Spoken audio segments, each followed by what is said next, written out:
Okay, we are live. I'm going to click over really quick, Stephanie, to Instagram, but I'm going to start by introducing myself. I am Amanda Marino. I am the founder of Next Level Wellness and Behavioral Health and Amanda Marino Speaks. And I am here on Levels Without Limits with a lovely guest who I've been very excited about having on, who's just such a pure and genuine soul. Oh, And came into my life almost just magnetically by I believe God, and really just has been a blessing. And it's amazing how people can come into your life and show up in your life today, and they can be across the country or across the world, right? And connection sees no barriers. And so, Stephanie, with that, I'd love for you to introduce yourself to our audience, and then we'll get into the whole chat. And sorry that we were late for anyone that may have been waiting. That was some technical difficulties on my end. yeah. Well, thank you. Thank you for the intro. I'm Stephanie Hazard, and I'm thrilled to be here. And whenever stuff like this works, it's like magic. So I'm just, this is such an amazing opportunity, but also to be able to do this. I think you're in DC, I'm in Connecticut. So in a nutshell, I am in long-term recovery from both substance use disorder and an eating disorder, and I'm a certified recovery coach, and I support people, but I also Amazing coach. thank you. And I work with individuals, I work with men, I work with women, but I also work with families and family members. So I'm also a family coach. And what else can I tell you about me? I live in Connecticut, but I work all across the globe. And I've just written a book. Yay. Which is going to be released in September during National Recovery Month. But the book itself, the book took it's about 5 years in the making. And the book is, yes, somewhat about my recovery journey, but it's really more, and that's a huge, obviously, part of my story, but it's my pivot to becoming a recovery coach and what working with a recovery coach actually looks like. So the book is sort of a stand-in for me as a coach, which I really hope is going to be super effective. So anyway, that's my news. Yeah. It's your labor of love. And as someone who's also working on a book, I know, you have the thought for a long time, right? I'm sure that before you took action, like the thought was there. Yes. The thought has been there for me for well over a decade, right? And to take action place, and then what you have to do, to put into it, it's a lot, and so that's why not everyone does write a book. But I'm like so proud of you for following through with your passion, and really I feel like you have a message and a mission that you want to get out there, and that to me are the greatest kind of books that come out that have that magic behind it. And I believe it's been, divinely led for you to walk this path. And I would like to ask you what made you want to become a coach? Obviously, there's different things that pull us all into this line of work, or to work in behavioral health, and they're all different stories. And I love to hear what brought you. Gosh. Just truth be told, when I first heard the term recovery coach, I thought it sounded like bullshit. I quite frankly, because coming from my experience of recovery, I didn't have a coach. I didn't even know having a coach was a thing. Yes. Same. Right. And then, but once I did go ahead and get the training, and my curiosity was piqued. I had somebody who said, Steph, you would make a great recovery coach. And I literally said, a recovery what? I had no idea. So, but when I did go to get the training, what was so fascinating to me was the difference and distinction between being a coach, being a counselor, being a sponsor, being a clinician. And a coach is a non-clinical support specialist role. And I think, honestly, it was Natasha Silverbell who gave me my very first coaching engagement. Oh, And she, yeah, you're yeah, always the first person that believes in you. yeah, And our connection actually is through Natasha. So Natasha, if you are watching this, I may shoot you a text for you to watch. We both love you and thank you for the yeah, connection that you have made between Stephanie and I. So yeah. we love you, Tosh. Yeah, so I mean, once she literally put me on my first assignment, and I was, had gone through the basic training, but I think it was after the first case that I said, I'm all in, right? I mean, it's one thing to sort of study something. It's like swimming. You can read a book about how to swim, but until you're in the pool, you don't really know what it takes. And I think for me, the actual being engaged shoulder to shoulder with somebody and treating them as a resource and asking them what recovery looked like for them and helping support them, Right.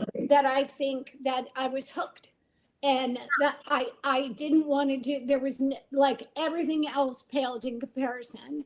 And I've been a full-time recovery coach for about almost 9 years. Yeah. Yeah. I mean, I think I come from a very old, like and this is not knocking anything at all, but I come from a very old school approach of what I believed. I believed that this is the way that it's done. And if it's not done this way, it's not right. And I actually shamed people, which I was embarrassed about until I worked through it with my therapist. But like, I Yeah. was embarrassed that like I had friends that I could have shown up for differently just because of my lack of education.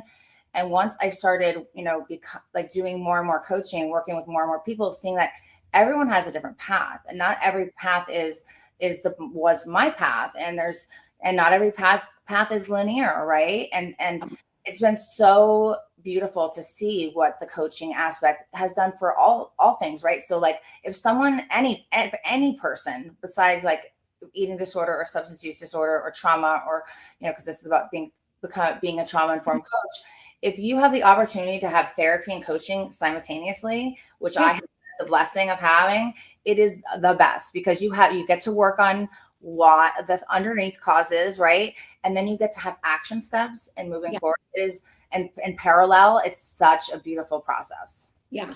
And we often, I mean, a coach is always wanting to support the treatment team goals. The coach is an adjunct to the clinical team, and we're only wanting to work in concert, and I have worked with some of the most amazing therapists, Yes. and as part of a team.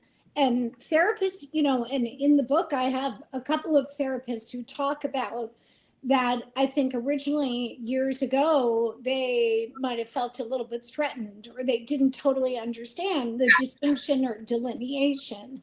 And I mean, part of my basic training is stay in your lane. And that is really important, to stay in my lane. That being said, part of my continuing education and growth with Natasha, specifically at Silver Bell Global, but as a coach independently as well, has been to become a trauma informed coach and a DBT informed coach. Not to take the place of the therapist, but so that I can have a better attunement to my client, and I'm a better active listener. And if there are things that are coming up, either I'm able to hold space for those things, or gently redirecting the client to maybe, do a deeper dive on that in therapy. But it's been, So we get to implement clinical recommendations in real time with the proper training, like you're saying. And so my biggest partners and referral sources are private practice therapists, psychiatrists, the ones that understand and get the value. But I've had many therapists say to me, "Who the hell do you think you are? You're not a clinician." I mean, I had one therapist I hadn't talked to in a decade who popped on, I guess, on a Sunday morning and saw that like I had grown a successful business, and like attacked me and actually reported me to like a organization. And I said, nowhere anywhere do I say that I am a therapist. I have clinicians on my team. I partner with a lot of clinicians, but nowhere do I say that. I very much respect all of the education and all of the internships and all of the things that you have to do to become a clinician. I knew that I want, like, I would share with my therapist friends. I was like, I want to go back to school and get my master's. And they're like, Amanda, with what you're saying you want to do, you're talking about coaching. So my therapist friends pushed me into coaching because they knew that's what I was really going for. So I never claimed to be, and I thank you to the therapists and the psychiatrists and all of the professionals out there that really get that we're not taking away from, we're adding to, and we're filling in a gap that was missing. Yeah. And I will say, especially with the eating disorder recovery, okay, that is so high touch as a coach. We're doing food shopping, meal prep. We're eating with our clients. We're going clothes shopping with our clients. We're doing meal challenges. Huh? We do plating, like helping if it's like plating properly. And the other really fascinating and I think beneficial piece to this is with all the proper releases in place, we're sending case notes.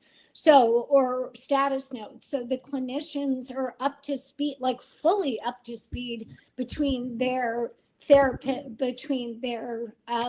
appointments, right? So if they're seeing their client once a week, instead of spending the first 30 minutes on what happened this past week, they have the status notes. They're totally up to speed and they can pick up from there. So all of the clinicians I work with, they love the status notes, right? Because take away, we allow therapists or psychiatrists or whatever, dietitian, whatever. We allow those professionals to efficiently do what they're supposed to do. Yeah.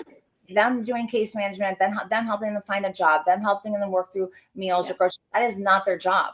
Their job is the clinical work, right? So we give them the ability to focus on that's their skill set and what they do best.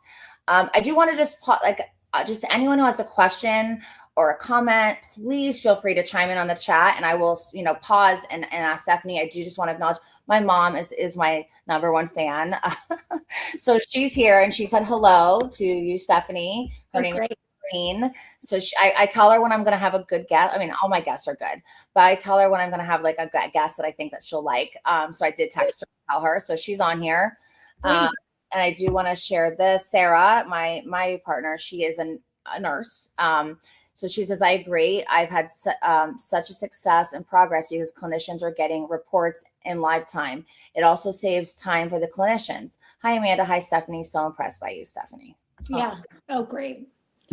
So Sarah is, comes from the why it's not standard. And it'll never be, and that's okay. But if you have the ability to have like a team that communicates, the outcomes are so amazing. So what does it mean to be a trauma-informed coach, Steph? Oh, well, I guess I thought it meant one thing and it's come to mean another. Okay. So what I thought it meant initially was that I was trauma informed because of my own personal experience. And that is true. Okay. I could say I'm substance use disorder informed. And that is because I'm a recovering alcoholic and I've been sober for 26 years. So, but my experience with trauma, I was in my younger years and through the age of 17. And it was in my family of origin. And so being trauma informed was my personal experience. However, what was so interesting was for many, many years, I didn't recognize it as trauma. It was never referred to as trauma. And even when I started pursuing my pathways AA, 12-step recovery, the word trauma is never it doesn't appear anywhere in the literature. So hello. They didn't know, but I don't think they associated it with it back then because literally, it's just been associated in DSM and like actual clinical literature in the past like 5 years? Well, I know that certainly people understanding trauma and how, we can all say, with Bessel van der Kolk's book, The Body Keeps the Score, I think that began to open up the conversation. So what it's come to mean for me is something different. And that is that I fully recognize what I experienced as trauma, and I have experienced modalities to help heal the trauma. So I have had EMDR. I have had training with Lou Lebens and the Voyage training, which is a 12-month curriculum as a modality for coaches and clinicians. So I've gone through the Voyage training. Right. And I also have worked very closely with Deb Dana, and that's all because of Natasha. Natasha wants all of her coaches truly to, when she says best in class, for those coaches to be, we are a safe harbor for others. We are the scaffolding for our clients' nervous systems. Absolutely. And it's very important for good training and continued training, because things, yes, landscape changes, right? Look how much the landscape is like. That's something we're big on is continual training. And I handpick people. I don't have this massive roster of people around the world that I don't know. I know everyone that works with us. Everyone. Right. And so Tosh, here's Tosh. She said, ladies. Okay. We were just talking about you and how we're grateful for the divine intervention of your connection. And Steph shared about you being the first one to give her opportunity as a coach. And you did miss that, but she's going into her trauma-informed coach understanding and all the education she's been through. Yeah. You. Yes. And, so again, what it's come to mean for me is now something entirely different. And Deb Dana's, her work as a co-founder of the Polyvagal Institute, and Lou Lebens and her work and her curriculum through the Voyage training. Right. I feel truly blessed as a coach, not only now as, again, showing up as the scaffolding for my clients' nervous systems and being able to understand what it is to co-regulate with them, so that which helps them to be able to self-regulate. Because, right, trauma is anything truly that is too overwhelming for the nervous system to handle. I don't want to oversimplify trauma. We can never do it. It's so nuanced. I never want to boil it down to one thing.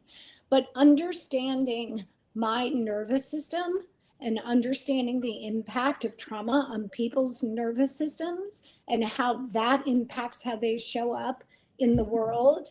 And again, I think I'll just wrap up by saying, I didn't realize until I had become a trauma-informed coach that the reaching for food or the reaching for alcohol was a way I was trying to self-regulate.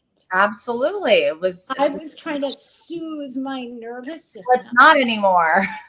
No, but that opened up such an enormous awareness, but also compassion and appreciation for myself, that I was trying to protect myself or soothe myself. There's no crime in that. So now the goal as a coach, when I'm working with individuals where there has been trauma, right, is really to say and acknowledge with them your nervous system, the wisdom of the trauma is that you're trying to soothe yourself or protect yourself or keep yourself feeling safe. Now the work is, how can we establish or find other practices that are not detrimental that will help you to feel safe? Okay, the chat is blowing up, so I'm going to pause on that. So one, I did want to say that if you like, trauma is whatever. There's no, because someone may have like this more like grandiose trauma. Big If T. you had something that you think isn't a big deal, but it affects you as trauma, like I use this as an example. My ex-husband, dear friend of mine still, his parents were immigrants, and they worked all the time and weren't able to come to his sports things, and he started working at 11, and like that was his trauma. So when I talk about like being sexually abused, domestic violence, my mother was domestically abused in front of me, my sister being abducted, that's like obviously the Lifetime movie kind of stuff. But we had the same feelings, right? We had the same feelings, and both of our traumas were just as equal. So don't minimize or think that you don't have trauma, because yours may not look as like, That's right. big picture grandiosity thing. So I wanted to go back, if I can go up. How do I go up in the comments? Okay, just because my Natasha put that your book is going to be much needed assist for recovery field, especially coaches. She's watched you in action since 2018, and that you have a formula that's effective. And then I have Activia. Wow, Activia from Pakistan. I am caring for orphans and homeless. Well, blessings to you, and thank you for the work you do. I did adopt a orphanage in South Africa when I was there. They didn't have a link or anything, so I've adopted one myself. So please share a link that we can support you. And then my mom, is a psych nurse. She also does some work for my team. So she said, I love all this evolving with addiction of coaches, as they didn't have them when I was a younger and practicing psychiatric RN. And now she sees the value, like when she does follow up with families or anything along those lines, she gets to see like the effectiveness of the way we do things today. John Gill, who's a very big supporter, just gave some support and prayers. Oh, good. And then Save Christians. Oh, great.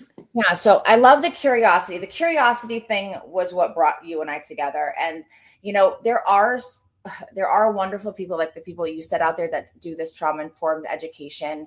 Yes. And there's trauma informed. It's truly, really can help people. You can mirror and get to where your client is, like by getting to their, like connecting with them on their level, right? Yes. Finding a way to attune with them and create a safe space for them, right? That's that. And any clinician that I've spoken with, in my experience too, I never fully came out of hiding until I felt safe. Now, I have the language to describe that now. I didn't know that that's what was happening. I joke too sometimes, like, Dave is my second husband. My nervous system loves Dave. And the reason why it loves Dave is because Dave is predictable, reliable. His nickname is Swiss Train. What I grew up in was chaos and unpredictability and slamming doors and lots of rupture, no repair. So Dave is steady Dave, right? Steady at the helm. And my nervous system loves that. My nervous system loves consistent people. Yes. And I grew up as a consistent person. Yeah. It used to trigger, I've learned over the years, it used to trigger me when people would come into my life. Now I don't have expectations like that, like I used to. We learn and grow and evolve. But there are some people out there that are teaching trauma informed, that are actually doing things like the snatch and grab of kids, which is like baffling to me. So I'm so grateful that you had like really good people teach you, because to teach trauma informed, and then to, like I had somebody call me and ask me to do that to their adult child last week. And if I would come and have myself and a male grab her 30-year-old daughter and drag. So first of all, I don't think that happens with adults. I said, and I would never participate that with adolescents as someone who's been traumatized. I think that will traumatize them further. So I don't participate in anything like that. But so your book is going to be talking about how to. I don't want words. I'm going to cast that to you. So the book, okay, so this is right. This is what it's going to look like. It's not, it's, the galleys are going to be ready this week. So I'll be sending galleys to actually some clinicians and colleagues to get their input. In the very first chapter, which is titled "Taking Off the Overcoat of Shame," I open with the final episode of sexual abuse that I experienced in my family, and thank you for being so brave and vulnerable to put that in your book. I put it in my TEDx, and it's very, very brave. I'm very proud of you. Well, it's going to help people by just knowing that you wrote that in your book, and they're going to say, wow, this woman talked about it, and maybe I can too. Well, I appreciate that, and I truly I do, and I felt compelled because it had been hidden and minimized for so long, and it's not my entire story, but it's part of my story, and I certainly, as the backdrop on developing an eating disorder and substance use disorder, it all makes so much sense. Yeah, if it's not validated, I swear it multiplies the trauma. Yeah. And like, my mother had my back, and always, my mother put me in therapy as a kid. She finally got away from the domestic situation when she found out I was being sexually abused. So I was always validated. I've heard many people, whether the mother or the whoever, will deny that it ever happened or stuff it under the rug. And that adds a whole extra layer of trauma. Okay. So bingo. Because it's not, it absolutely can be what happened to us, but it can also be what didn't happen for us, not just to us, but what didn't happen for us. And I will go so far as to say as well that I wasn't gang raped. I didn't have what big T trauma. I didn't want it to be big T trauma. I didn't even have that language then, but it was minimized and minimized. Yes. That's all you knew, what you knew. So even though the first chapter opens with my personal story, and then it describes the sort of the eating disorder, and then full blown, I got sober when I was 36, so I blossomed into this alcoholic. The book then pivots when I pivoted to become a recovery coach. And the book itself takes the reader through the coaching process, which I use with each of my clients. Now, the methodology or the sort of my Steph Hazard's way of working with clients, it's a distillation of my basic training and many of the other trainings that I've taken over the years. But the basic training that I got with CCAR, the Connecticut Community for Addiction Recovery, that's the boilerplate of the book.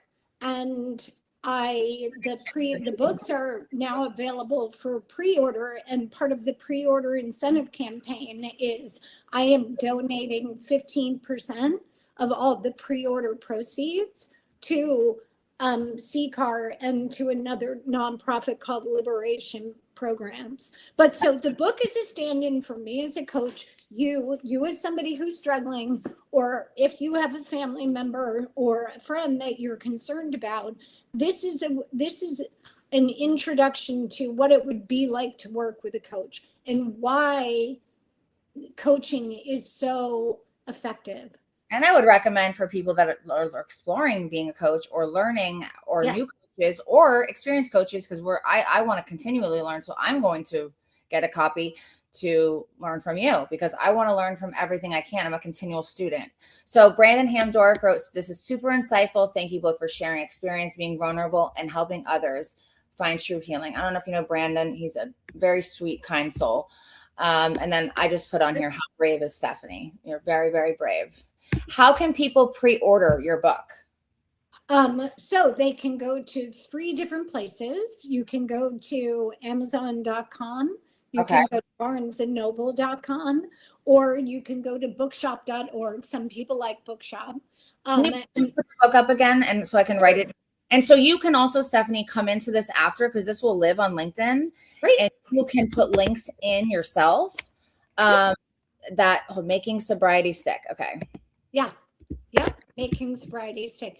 And Amanda, back to working with clinicians. So Dr. Lippy Roy, who actually is also a Tulane alum. That's where I went to college. But Nice. she's an addiction medicine doctor, and she wrote the foreword. Amazing. It's so great to have, like, people participate in yours. I don't know what you're doing, but I'm heading to New York City today via train, and I'm going to a few women that I met in DC a couple weeks ago's book events. I'm going to Rachel Goldman's and Yasmin, she's a wellness expert on the Today Show. So I'll send you the links if you can come meet me in the city. I'm coming there for the 3 book events. Okay, so is that tonight or tomorrow? No, I'm taking the train in tonight. Sean Dugan is going to meet me at the train station because I'm in an Airbnb because it's graduation week, and there were all the hotels in DC starting tonight, and New York starting tonight are absolutely ridiculous because of all the college graduations. So I got an Airbnb, really nice one. So I'm going to be staying in the city, and the events start the 13th, and then there's 2 on the 14th. Okay, so I am coming in on the 13th. So we can chat. Yeah, we'll chat after. I'm a supporter of, like, especially as someone who's just started my book, even though I've had like many blueprint things about it, but actually starting it, I want to support all my friends that are, writing books, and it inspires me to do more work on it. So we definitely have to have an event. If you want to come to Florida, I will create you a book event. And I'm sure Tosh will help if she's in town, but like, I would love to support you in any way that I can. I think it's so brave to especially talk about your own abuse publicly. It helps others so much. When I do keynote speaking, I've had so many people come up to me after and thank me because they said they've never told anyone, and now they feel safe. And like the feel that's like that's what we have to, I was listening, it was like to an Oprah. It was like 10 years ago, and she was doing something with Deepak Chopra, but they had a guest on, and the guest had been through quite a bit of sexual abuse and physical abuse. And she talked about how what happened to us doesn't define us. We are the ones who define the story. We are the ones who define what happened to us. And she said that her purpose is truly to be like a candle and to be that light. And one of the most healing, we know this, that one of the most, it's sort of a shame buster. Shame can't survive in the light. So every time I talk about it openly, every time I talk about it with other people, it's like we should get t-shirts that say shame busters. Oh my God. You were literally saying what I say all the time because it makes other people feel uncomfortable. And I always say, the more I talk about it, the lighter it feels. Yeah. And I literally, that's why my jaw was like, is she literally saying that right now? And it was my reason, because I knew that I had went through what I had went through. And it was my reason. I was like, people that went through what I went through are destined to have messed up lives. This was my belief system. And I'm lucky I'm not worse than I am. And that was until I took my power back and said, wait, am I going to continue to let this person that hurt me when I was 4 to 7 years old run my life? Am I going to let that define me? No, no longer. Right. Honey, I'm again, we've got to get t-shirts, shame busters. The more any opportunity, and sometimes it's still hard for me to get the words connected up, and I realize that that's just a pocket of grief and a pocket of, another level of healing. And the more I can speak truth to it, the lighter it is. But my job is to light somebody else's candle. My job is to also be the light for somebody else, because honey, it only shame exists in the darkness. I swear it's so crazy that you were saying that. I was like, oh my God, I've not heard anyone say it like that. You said it the way that same. Yeah. It's because it's a truth as a feeling. It's a truth that we've gone through, a truth that we've felt deep inside of us and lived in, and talking about it takes away its power, takes away its shame, takes away it running our lives or beating us down. Like it's so powerful. Yeah. So if you're watching this, if you have one takeaway from this from me, Stephanie can give her own, but mine would be to tell one person. Just tell one person the pain that you're holding in and not telling anyone. Tell one person. Let's just start there. You wait till you see how much and if you want that person to be Stephanie or I, if you don't trust people, I mean, reach out to us in DMs. I know that either one of us will make ourselves available just so you can tell someone. There's so much power in that. You will be able to start a healing process that you have no idea what can come at the end of that or come through that. What would be your if someone could take away one thing from us talking about this today, what would it be? Besides ordering your book, we want them to do that. Yeah, no. That's so great. Of course. I mean, I'm just so delighted to be able to talk about the book, but find other women. And this is my special connection with you, Amanda. My spirit recognized you right away as a safe person, but as a woman who would have my back. I'm not kidding. You know, when you can feel it. And so my takeaway would be, no, it's the truth. My takeaway would be, person. I so wasn't that person when I was younger. I was the opposite. I was the girl that you would not feel that. So in my healing, that I become that person to someone like you, like it means the world to me. Oh, sweetie. Oh, yeah. So here we are in tears, right? This is so fantastic. And so the takeaway is, don't keep it to yourself. Don't keep it hidden, but find another safe woman that your nervous system, your nervous system will know if they're safe. And share it. And know that, again, as Amanda said, you can reach out to me directly, you can reach out to Amanda directly, but there is strength in just speaking the truth. And know that can, for some people, truly begin healing, the healing sort of journey. Yeah.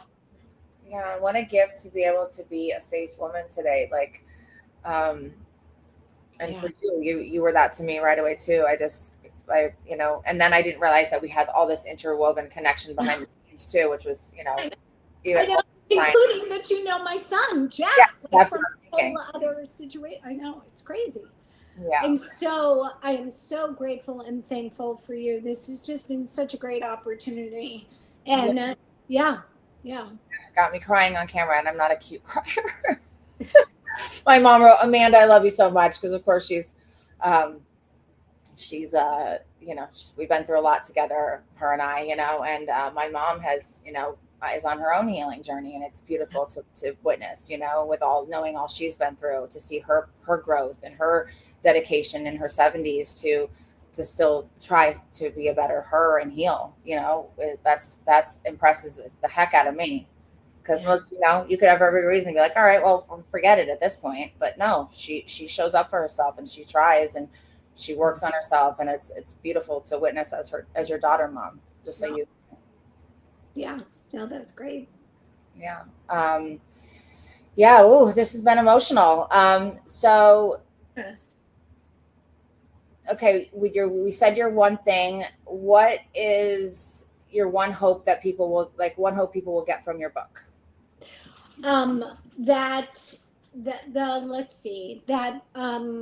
They'll pursue working with a recovery coach. You don't have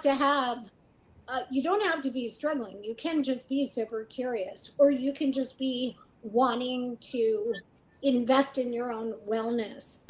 My hope is that people will engage with coaches, and that they will find support and find this non-clinical support role in their lives, and be able to share it with others. So, and to pass the book to others, because there are lots of people too who have been through recovery, want to give back, but they don't know how, that in a more meaningful way. And the world needs more recovery coaches. So in addition, we see opioid use settlement funds now being directed to peer recovery support programs and peer peer support, right? Which is similar to recovery coaching. Peer support just happens to be covered by insurance. In some states, recovery coaching is not. But Right. my greatest hope is that people will be absolutely inspired and ignited to find a coach to work with and strengthen and grow their own wellness. So the premise really for the book is that we step up and into our highest selves, that really pursuing wellness really is us finding our true north. And I think us living substance free allows us to step up and into our highest self. Yeah. Absolutely. I have to take a picture of this comment because it makes me want to cry again. Oh, Can you see it? no, what does it say? It's my mom, and it says, "It's because of your encouragement, Amanda, that I've continued to grow." I mean, what's better than that? What a fan. Mom is such a fan. That's great. Well, mom gave my mother never gave up on me like a lot of people did. And in my darkest moments, my mom always believed in me. And she always told me, and God, was she right? If I put a fraction into doing something positive of the energy I put into getting into trouble, like I could conquer the world. And she knew that underneath. And she knew that if I if I got my life together, which I did at 26, and, my son was 18 months old, he's now 20, that like I could conquer anything, and I literally, any dream or goal that I've had, I've been able to make into a reality. I come from being a really poor single mom. I just last year took my 20-year-old to Philippines and Thailand, and my daughter to South Africa and Kenya. Like the whole time I was on those trips, I literally couldn't believe it was real. I'd be like, I lived on food stamps, I lived on WIC, I lived on government assistance, I lived in the ghetto. I had no money. I'd work 13-hour shifts at the breakers for 14 days a week sometimes, really just trying to make ends meet. And I never forget that. Like I never forget where I come from. And my mom and my mom and my godmother, and there was a few people that even in my worst moments just believed that like I could be a better me.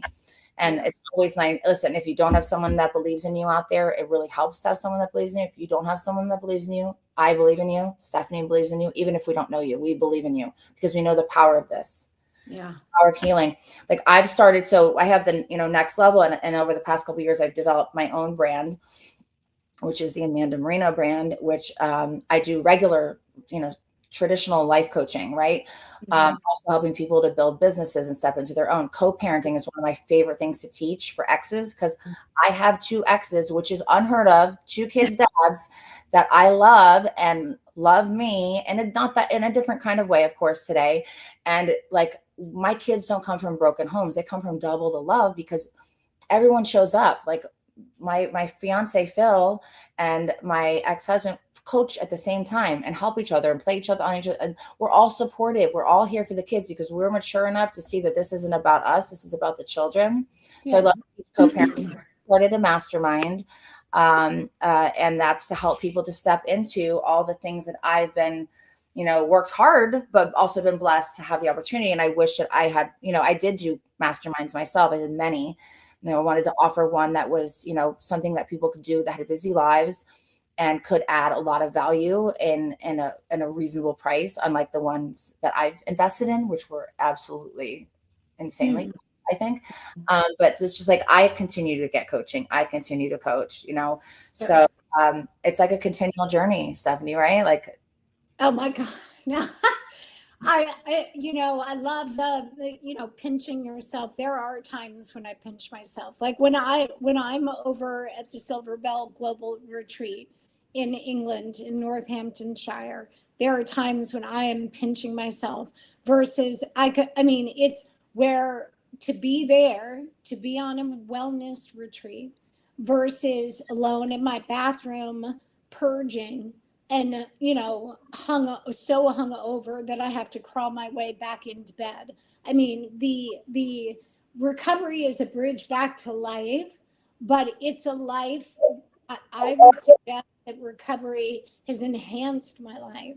like my life, and as it unfolds and as I continue to grow, I fully believe that more opportunity, and I'm able to, my life has gotten broader, bigger and broader as a result of this recovery journey. I mean, Yeah, more it's depth. expansive, it's dimensionalized, but and it keeps expanding. And I keep thinking I'm at the outer banks of what I can handle, and it keeps expanding. But that's God.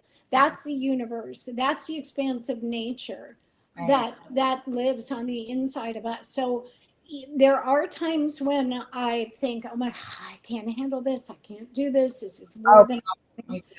you Get know. plane to come to DC. I was like, I was just here 2 weeks ago. Like, am I really doing this right now? And then going to take a train to New York City, but I'm going to be fine. I'm here. I know. So we just pray for a little strength, and but we keep, I think, my limitations, uh I think sometimes I just want to be careful because I'm the one who imposes the limitations, Yeah.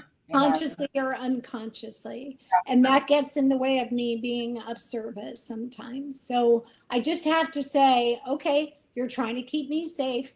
Limitations are just trying to keep me like back here. So, it's like uncomfortable to go big, but I just keep doing the next right thing. Yeah. I mean, I'll tell you, it was super uncomfortable for me when I added on the Amanda Marino, like investing into myself, into me, like investing into the next level was like always easy. But when it came to a time where like I had people tell me, no, you need to start doing this for you, your own name and you, super uncomfortable. I'll tell you, I've never regretted investing in myself. Never once regretted it. It felt uncomfortable to do it in the beginning, to pull that trigger, to do the thing, to commit to something like that was about me, working on me outside of like all these things. But I've never regretted investing in me. And like you were talking about certain things on the journey, I feel like the depth, that we get more depth. Yeah. We get more, okay, this is a strange way to explain it, but nutrient dense relationships. Like my relationships today are nutrient dense. They aren't McDonald's French fries. They Yeah.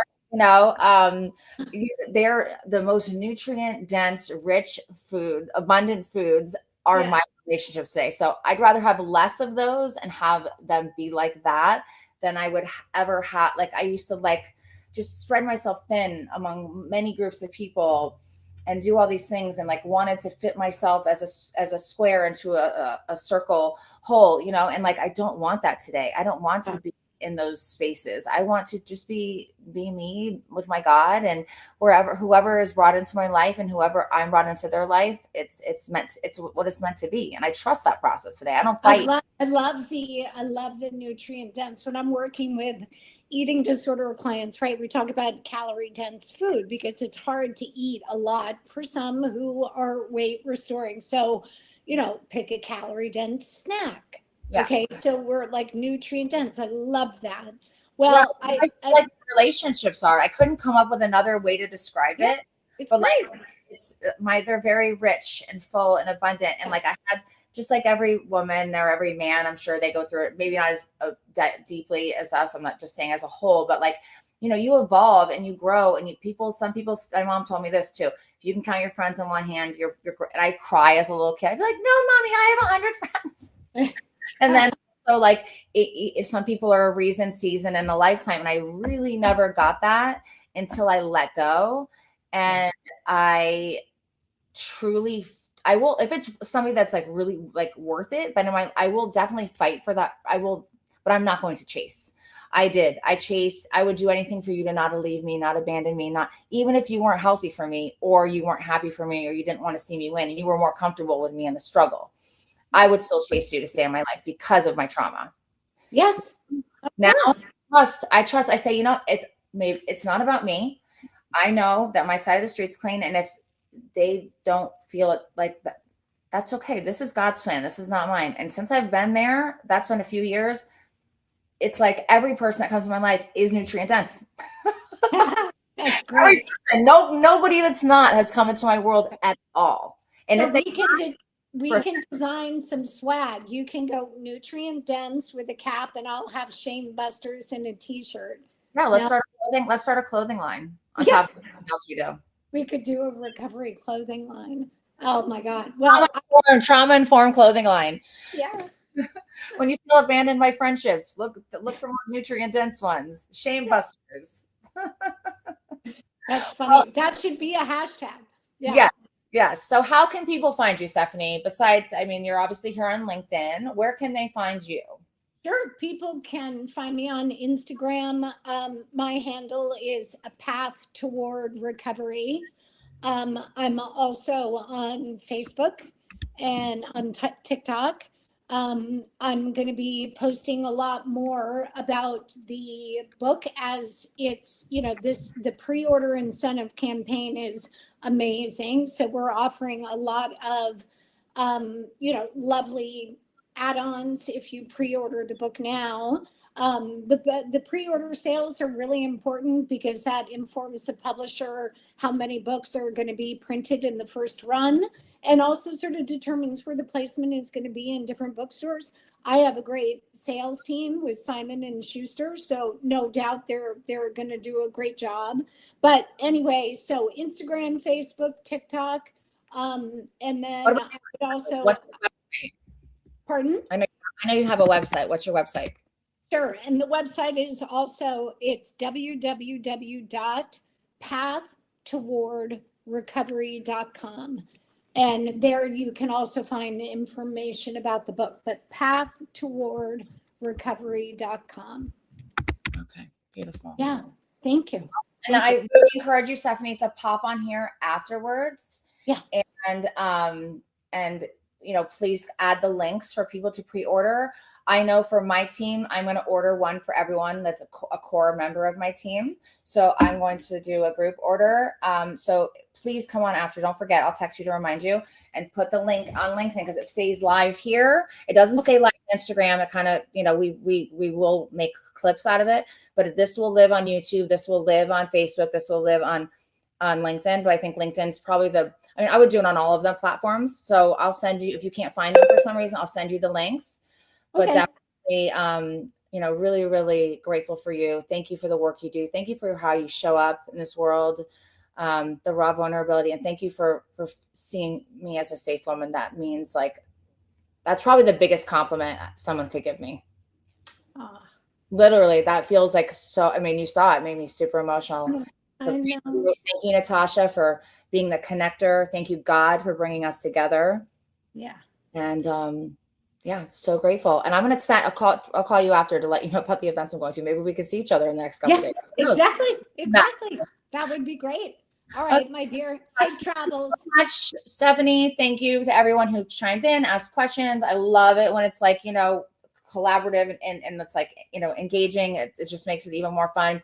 But please order Stephanie's book, Levels Without Limits. You can find when I'm not traveling. I do this 12:30 Eastern Standard Time on Tuesdays, and then it goes onto YouTube as a podcast. You'll see clips that we reshare.